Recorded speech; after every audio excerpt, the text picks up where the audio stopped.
Ambassador Kethrel's crystal body shook as she stood in the cold metal hallway of Terra Station. Her people, the Zilani, had always been peaceful traders who solved problems with words, not weapons. They had never needed to learn how to fight. Now she wished they had. The human diplomatic station felt strange to her. Everything was made of hard steel and sharp corners, so different from the soft, flowing architecture of her home world. The humans who walked past her looked serious and focused. Some wore uniforms she didn't recognize, patches and symbols that seemed important. Captain Jin's office was small but clean. Pictures of Earth hung on the walls, showing green forests and blue oceans. Kethrel had heard that humans came from a beautiful world, but right now she only cared about saving her own. "Captain Jin," she said, her voice breaking slightly. 3 months ago, we had never heard of the hegemony. We thought the galaxy was mostly peaceful, like us. Then their ships arrived at our border worlds. Jin leaned forward in his chair. His dark eyes showed he was listening carefully. What happened next? They didn't try to talk. They didn't ask for anything. They just started destroying everything. Kethrel's form flickered as her emotions got stronger. They burned our cities, Captain, our schools, our hospitals, our homes. They took our people as slaves. The children. She stopped, unable to continue. "How many worlds have they taken?" Jin asked quietly. 17 so far. Each one falls faster than the last because we don't know how to fight back. Our defense ships are designed for rescuing people, not for war. The hegemony laughs at us when we try to protect ourselves. Jin stood up and walked to his window. Outside, Kethrel could see human ships moving through space. They looked different from Zilani ships, harder, more dangerous, built for fighting. "We went to the Galactic Council first," Kethrel continued. "They offered to write a strongly worded letter.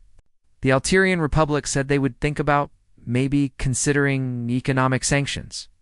The Centauri Alliance suggested we try negotiating harder, and the hegemony's response?" Jin asked, though his tone suggested he already knew.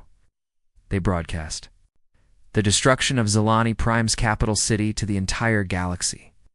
2 million people died in one day while the council was still debating what to do." Kethrel's voice became desperate.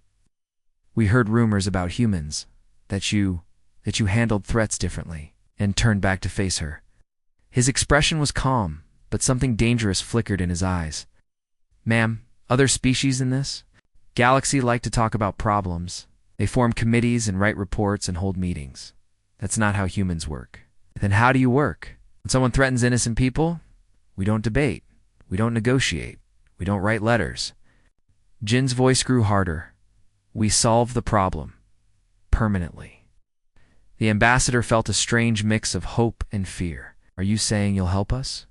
"I'm saying that when humans decide to help, we help completely. There's no halfway, no limited engagement. If we do this, we do it our way, and we do it until the threat is completely gone. Are you prepared for that?" Kethrel thought about the burning cities, the crying children, the empty worlds where her people used to live. "Yes, please. We're prepared for anything." Captain Jin reached for his emergency communicator, his face set with grim determination. "Then let's show the hegemony what happens when they mess with the innocent." Ambassador Kethrel stepped off the transport shuttle and immediately felt overwhelmed. The TSF retribution was massive, easily 10 times larger than any Zilani ship she had ever seen. The corridors were wide and filled with humans moving with purpose. Everyone seemed to know exactly where they were going and what they needed to do. She had expected to be taken to a comfortable meeting room with soft chairs and maybe some refreshments. Instead, Lieutenant Min led her and her small delegation through corridors lined with weapons storage and armor suits. The walls displayed screens showing star maps and ship movements. Everything here was built for war. "This way, Ambassador," Lieutenant Min said politely, but her voice carried the same hard edge that Kethrel had noticed in Captain Jin. "General Wu is waiting for you." The war room doors slid open with a heavy mechanical sound. Inside, Kethrel gasped. The room was enormous, with a ceiling that stretched up 3 stories. Holographic displays floated everywhere, showing detailed maps of star systems, ship formations, and battle plans. Dozens of human officers worked at stations, their fingers moving quickly over controls she didn't understand. At the center of it all stood General Wu, a woman with short black hair and sharp eyes. She wore a military uniform covered in medals and rank insignia. When she saw Cathrell, she nodded once, then immediately pointed at a large holographic display. Ambassador, we need everything. Show us every hegemony base, every ship position. Every supply line, every weakness you know about. General Wu's voice was direct and efficient. We've already started gathering intelligence, but your people know their patterns better than anyone. Cathrell looked around nervously. General, shouldn't we first discuss what kind of assistance you're willing to provide? Maybe we could talk about rules for how this conflict should be conducted. Or establish boundaries for Commander High. A tall man with scars on his hands actually laughed. It wasn't a happy sound. Ma'am, your people are dying right now. While we talk, we don't negotiate with murderers. We stop them. The room continued buzzing with activity around them. Officers called out reports about enemy fleet movements, supply calculations, and weapons readiness. Cathrell noticed that no one was talking about peace treaties or diplomatic solutions. They were planning for total victory. But we only need help defending our remaining worlds, Cathrell said quietly to Admiral Sue, who had just arrived. We're not asking you to start a major war. Admiral Sue looked up from a tactical display showing hegemony positions. Her face was calm, but her eyes were cold as winter. Ambassador, humans learned long ago that the best defense is making sure your enemy can never threaten you again. We don't fight defensive wars, we end threats completely. Lieutenant Min approached with a data tablet, her face excited. Admiral, our deep space sensors have located their main command ship. Fleet commanders are requesting permission to begin positioning. Admiral Sue smiled, and Cathrell felt her crystal form actually shiver with fear. It wasn't an evil smile, but it was the smile of someone who was very good at solving problems permanently. Excellent, Admiral Sue said. Signal all fleet commanders. Operation begins in 12 hours. It's time to show the hegemony what real hospitality looks like. The Galactic Council chamber had never seen chaos like this. Representatives from dozens of species filled the massive circular room, all talking at once. The emergency session had been called after Ambassador Cathrell's shocking announcement. But no one could agree on what to do next. Chancellor Vexstar of the Alterian Republic stood at his podium, his forearms waving frantically. This is completely against protocol. No civilized species can mobilize military forces this quickly. It takes months of committee meetings, budget approvals, and diplomatic clearances. The Centauri ambassador shook her head, her tentacles writhing. With confusion, our intelligence networks show no signs of human military buildup. Their fleets were scattered across their territory just last week. How did they suddenly appear in Zalani space?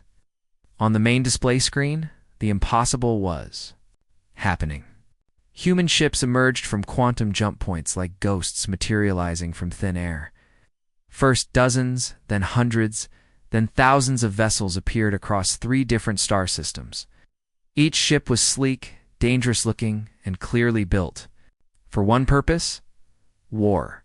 Look at those formations, whispered the Corvin delegate, his scaled face pale with shock. They're moving with perfect coordination. This isn't a hastily assembled rescue mission. This is a full invasion force.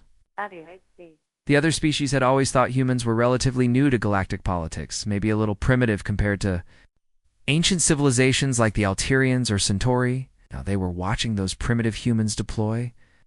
The largest military fleet anyone had seen in centuries. Fleet Admiral Han's voice cut through all communication, channels like a blade. Through silk. His message was simple, direct, and absolutely terrifying in its calmness. Attention, hegemony forces. You have committed crimes against innocent civilizations. You have exactly 24 standard hours to surrender unconditionally and submit. 2 war crimes tribunals. Any further military action against civilian populations will result in your complete annihilation. This is your only warning. The council chamber fell silent. Everyone understood what they had just heard. Humans didn't negotiate. They didn't offer partial solutions or compromise positions. They had given the hegemony one choice: surrender or die. Supreme Commander Gorthak's response came crackling over the communication system, filled with arrogant laughter. Pathetic humans think they can intimidate the mighty hegemony. We have conquered 1,000 worlds. We will grind your bones too. Dust and feed your remains to our battle slaves. Back on the TSF Retribution, Admiral Sue listened to this response with a slight smile. Around her, the war room hummed with quiet activity. Every human officer knew what came next. "Well, Admiral," Sue said calmly, turning to her staff, "we offered them mercy. They chose destruction instead." She looked at Major Tay, who was already hovering over her weapon controls. "Major, you may begin Operation Sledgehammer." Major Tay's grin was sharp as a knife. "Admiral, it will be my absolute pleasure." The galaxy was about to learn why humans had stayed isolated for so long. It wasn't because they were weak or peaceful. It was because when humans went to war, they didn't stop until the threat was completely eliminated. The hegemony fleet moved forward. In perfect formation, their massive battle cruisers gleaming in the starlight. Admiral Kurthak stood on his command bridge, confident and proud. His fleet had conquered dozens of worlds using these same tactics. Line up the biggest ships, fire the biggest weapons, and watch the enemy break apart under superior firepower. Advance. "To firing range," Kurthak ordered. "Prepare to show these humans how real warriors fight." His fleet consisted of over 200 ships, each one the size of a small city. Their weapons could crack planets in half. Their armor could withstand almost any attack. For 300 years, no enemy had ever survived a direct assault from the hegemony's main battle fleet. But as they moved into position, something strange happened. The human ships simply disappeared. "What?" Kurthak stared at his sensors in confusion. Where did they go? Ships don't just vanish. His sensor officer frantically checked his equipment. "Sir, all scans show empty space. The human fleet was there 30 seconds ago, but now, nothing." What? Akata had never seen anything like this. What? In every battle he had fought, enemies stayed where you could see them. They lined up their ships, fired their weapons, and fought until one side won. That was how civilized warfare worked. "Commander," Na's voice whispered across secure human communication channels like a ghost in the darkness. "Go Squadron, begin stealth strikes. Primary targets are command ships, communication arrays, and supply vessels. Remember, we're fighting to save innocent lives, not to play games." The hegemony discovered too late that humans had developed something the rest of the galaxy considered impossible: true invisibility in space. Human ships could become completely undetectable, moving like shadows between enemy formations. The first hegemony command ship exploded without warning. Then another.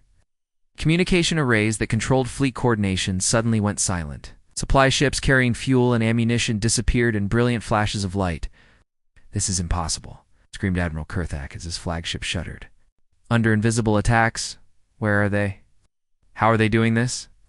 Back in the Galactic Council, species representatives watched the battle in horror and fascination. The hegemony fleet, which had seemed unstoppable minutes before, was being torn apart by an enemy they couldn't even see. "This is completely against the rules of civilized warfare," Counselor Yethra protested, her voice shaking with outrage. "Honorable species fight face to face. This stealth technology is barbaric and cowardly." General Jun, humanity's representative to the Council, stood slowly. His scarred face showed no emotion, but his eyes burned with cold fire. "Counselor, the hegemony murders children in their sleep. They burn hospitals and schools. Honor is something the dead can't enjoy." The battle continued for only 2 hours. When it ended, the mighty hegemony fleet was scattered and broken. Their command structure was destroyed, their communications were dead, and their surviving ships fled in random directions without any coordination. Major Hoon delivered his tactical analysis to Admiral Sue with quiet satisfaction. "Enemy command structure is completely compromised. They can't coordinate attacks anymore. Individual ships are fighting alone and scared." Admiral Sue nodded, her expression grim but determined. "Good. Now they know what it feels like to be helpless." Begin Phase 2. Time to end this permanently. Captain Lee stood in the command center of his stealth destroyer, in the silence watching his prey through the darkness of space. 3 hegemony supply ships moved slowly through the asteroid field, carrying food, fuel, and ammunition to enemy forces. They thought they were safe, hidden among the floating rocks. They were wrong. Target the fuel tanker first, Lee ordered quietly, then the ammunition transport. Save the food ship for last. Let them watch their supplies disappear one by one. The hegemony had learned to fight by conquering weaker civilizations with massive fleets and overwhelming force. They were like a giant beast that devoured everything in its path. But humans had studied warfare for thousands of years, and they knew a simple truth: even the biggest beast dies if you cut off its food. The first supply ship exploded silently in the vacuum of space. The other 2 ships immediately began panic broadcasts, calling for help that would never come. Their escort fighters searched desperately for the attacker, but the silence remained invisible. A ghost in the darkness. Admiral Su's orders had been crystal clear. Forget about honor. Forget about fair fights. Target their logistics. Okay, an army that can't eat, can't fight. Within 48 hours, the results were devastating. Hegemony commanders across 3 star systems found themselves facing the same nightmare. Air supply convoys simply disappeared. Ships full of fuel vanished without a trace. Food deliveries never arrived. Ammunition stockpiles were destroyed by invisible enemies. Lieutenant Da burst into Commander Zephrak's command center, his face pale with fear. "Sir, we've lost contact with supply fleets 7 through 15. The food reserves on our forward bases are nearly gone. Our fighters are running out of fuel." Commander Zephrak slammed his fist against the control panel. His species had conquered 100 worlds, but they had never faced an enemy like this. These human cowards refused to fight like warriors. "Find me these ghosts. How can we destroy what we cannot see?" But the humans weren't interested in what the hegemony considered honorable warfare. They had spent centuries learning that the most effective battles were often the ones that were never fought at all. Why lose thousands of soldiers in bloody frontal attacks when you could simply starve your enemy into surrender? Colonel Sung explained the strategy to Admiral Su's command staff with the calm precision of a scientist discussing a laboratory experiment. The hegemony's entire war machine depends on constant expansion. They conquer new worlds to steal resources that feed their military, cut off those supply lines, and their own system collapses from within. His intelligence teams had studied every aspect of hegemony operations. They knew which routes the supply ships used, which bases needed the most fuel, which commanders were most likely to panic when their resources ran low. The strategy was working perfectly.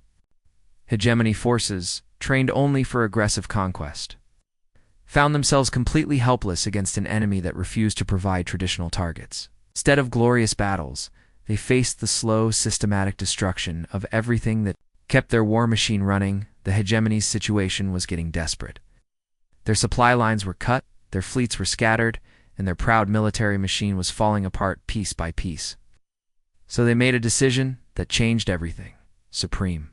Commander Gorthak stood in his command center, his face twisted with rage and fear. "If we cannot defeat the humans in battle, we will force them to stop fighting. Release the plague bombs on the Zilani civilian worlds. The bioweapons were the hegemony's most terrible secret.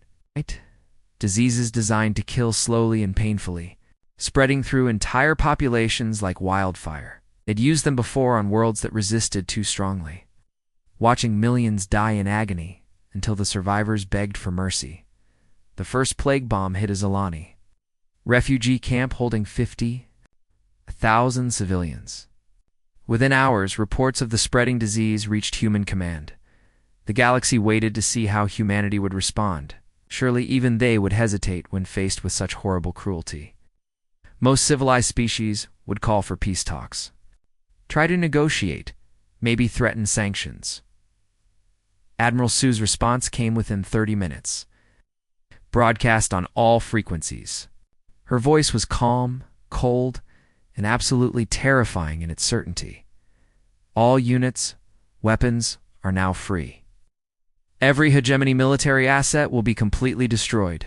No exceptions. no survivors. What happened next shocked every species watching.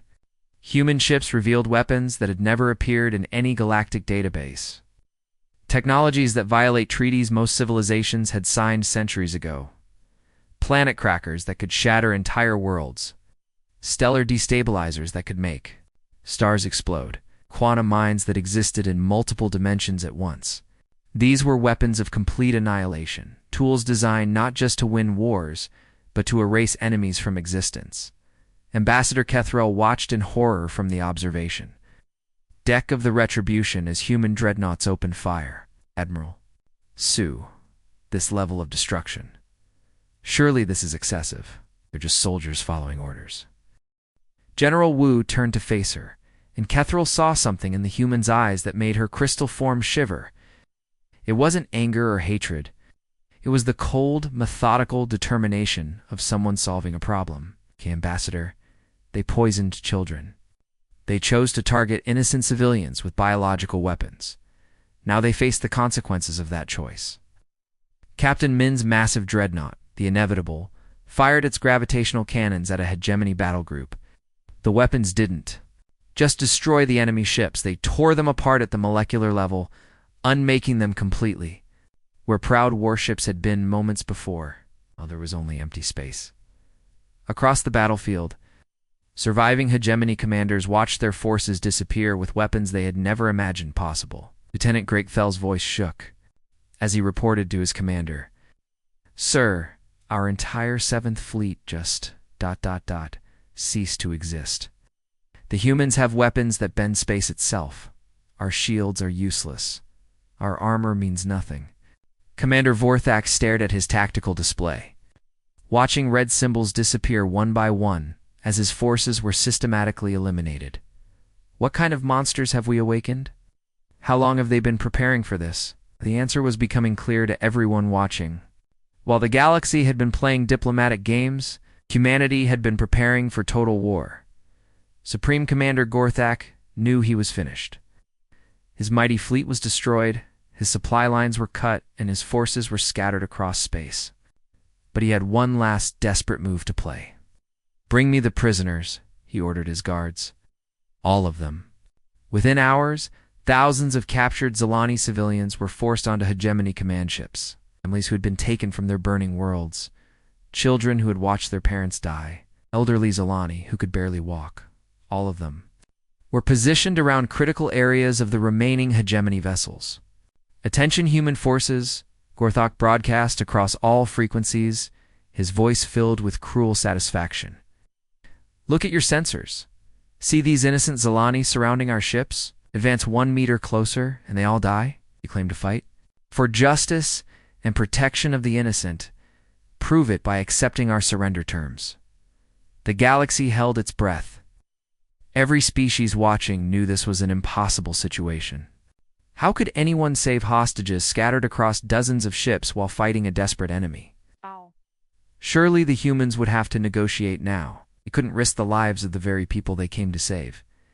Admiral Sue's response came immediately. Calm and unwavering, all units maintain advance. Precision Protocol Alpha is now in effect. What happened next seemed impossible. Human ships moved forward without hesitation, their weapons firing with surgical accuracy that defied belief. Laser beams threaded through gaps barely wider than a person, striking enemy weapons while missing civilians by centimeters. Missiles changed course mid-flight, curving around civilian areas to hit their targets with perfect precision. On the Hegemony flagship, Captain Na's strike team simply materialized in the command center. They hadn't broken through the shields or blasted through the hull. They had appeared like ghosts, bypassing every defense system the Hegemony possessed. The rescue happened so fast that most Hegemony soldiers didn't even have time to react. One moment they were guarding terrified civilians, the next moment human soldiers were everywhere, moving with speed and coordination that seemed superhuman. Every civilian was secured, every enemy soldier was neutralized, and not a single innocent person was harmed. How is this possible? Gasped Supreme Commander Gorthak as Major Yoon appeared behind him, seemingly out of thin air. How did you know exactly where every civilian was located? How did you coordinate attacks across dozens of ships without hitting a single innocent person? Major Yoon's smile was cold, but satisfied. We've been preparing for scenarios like this for 200 years. Every possible hostage situation, every cowardly tactic that desperate enemies might use. We've run simulations, developed technologies, and trained soldiers specifically for moments like this. The rescue operation was completed in under 20 minutes. Every single Zilani civilian was safely evacuated. Every hegemony soldier was captured or eliminated, and the entire enemy fleet was secured. The galaxy finally understood something that would change galactic politics forever. Humanity didn't just fight wars. They had evolved warfare itself into something unrecognizable to other species. The once mighty hegemony was broken. Their fleets were scattered. Their commanders were dead or captured, and their empire was crumbling. But even in defeat, they tried one last desperate trick. Attention, Zilani Confederation, transmitted Commander Vorthak from his damaged flagship. We formally surrender to your authority under the ancient galactic laws of warfare. As prisoners of the Zilani, we claim protection from human persecution. It was a clever move. Galactic law stated that prisoners could choose which enemy they surrendered to, and most species would accept such a surrender with relief. The hegemony commanders knew that the peaceful Zilani would treat them fairly, maybe even let them keep some of their territories in exchange for peace. Ambassador Kethril looked at Admiral Su with confusion and uncertainty. Her people had no experience with war crimes or military justice. Part of her wanted to accept the surrender and end the bloodshed quickly. Admiral Su's response was immediate and final. Negative. All hegemony forces will surrender unconditionally. To human authority, you will face trial for crimes against all sapient life in this galaxy. The remaining hegemony leaders realized they had no choice left. In the Kethfer system, their last stronghold, they decided to make their final stand. If they were going to die anyway, they would take as many humans with them as possible. They were wrong about that. 2. General Hoon's orbital bombardment platforms surrounded the enemy fortress like a ring of death. The weapons were so advanced that they could target individual rooms inside buildings without damaging anything else. Within 3 hours, every defensive position was reduced to atoms, while leaving the surrounding civilian areas completely untouched. Commander, So's ground forces moved in to secure the area. They found the last hegemony leaders hiding in underground bunkers, trying desperately to destroy evidence of their crimes. Every single one was captured alive for trial. Lieutenant Jun stood before the captured Supreme Commander Gorthok in his prison cell. The once feared leader looked small and broken, still unable to understand how his empire had been destroyed so completely. "This is impossible," Gorthok whispered. "The hegemony has conquered 1,000 worlds over 3 centuries. We have never been defeated. We are inevitable." Lieutenant Chen's expression was calm but final. "You were inevitable, Supreme Commander. Right. But you made one critical mistake. You attacked innocent people and forced humanity to pay attention to you." The systematic dismantling of the hegemony took 6 months. Every war criminal was identified and brought to trial. Every stolen territory was liberated and returned to its original inhabitants. Every weapon of mass destruction was found and destroyed. Every ship in their war fleet was either scrapped or converted to peaceful purposes. The galaxy watched in amazement as humans demonstrated something no one had ever seen before. Total victory followed by total justice. They didn't conquer the hegemony's territories for themselves. They didn't demand tribute or special treatment. They simply erased the threat completely and then went home. The most decisive military victory in galactic history was complete. Everyone understood that the balance of power had changed forever. Ambassador. Kethrel walked through the corridors of Terra Station, and everything felt different now. A year ago, she had come here as a desperate refugee begging for help. Today, she walked these same halls as the representative of a free people. But the weight on her crystalline shoulders felt heavier than ever. The station itself had changed. Where once there had been a small diplomatic outpost, now there was a massive military complex. Human ships came and went constantly, carrying supplies and personnel to patrol fleets stationed throughout the galaxy. The humans she passed in the corridors walked with the quiet confidence of people who knew they were the strongest force in known space. Captain Jin's office was larger now, with additional screens showing real-time data from dozens of star systems. When Kethril entered, she saw tactical displays tracking the movements of every major fleet in the galaxy. Human ships were everywhere, watching, waiting, protecting. "Captain Jin," she said formally, "the Zilani Confederation wishes to express our eternal gratitude to humanity. You gave us something we thought was lost forever, peace." Jin studied her carefully. His eyes were kind but tired, as if the responsibility of galactic guardianship weighed heavily on him too. "You're welcome, Ambassador. But something tells me you didn't come here just to say thank you." Kethril gestured. "To the displays around them? Your patrol fleets never left. Human ships watch our borders, monitor our communications, observe our daily lives. The galaxy is grateful for the peace, but many species are beginning to wonder if we've simply traded one master for another." Admiral Sue's hologram flickered to life in the center of the room. Even as a projection, her presence filled the space with authority. "Ambassador, we didn't conquer your worlds. We liberated them. We didn't demand tribute or territory. Simply removed a threat. But you stayed," Kethril said quietly. "And now every species in the galaxy knows that if you decide we need help again..." Admiral Sue's expression softened slightly. "Ambassador, humanity learned long ago that evil only grows when good people do nothing. We stay because someone has to watch for the next hegemony, the next group that thinks murdering innocents is acceptable. So we live under your protection forever?" asked Kethril. "You live under our promise," Admiral Sue corrected. "Leave others alone, and we'll leave you alone. Build your civilizations, trade with your neighbors, explore the stars. In peace. But the moment anyone decides to repeat the hegemony's crimes," her expression turned cold as ice, "they'll discover what total war really means." The galaxy had learned a truth that changed everything. For thousands of years, they had believed that aggressive species ruled through strength, while peaceful species survived through diplomacy. But humanity had proven something different. The greatest warriors were those who fought not for conquest, but for principle. Now, for the first time in galactic history, true peace was possible. Not because everyone agreed to be nice, but because everyone knew the consequences of choosing evil.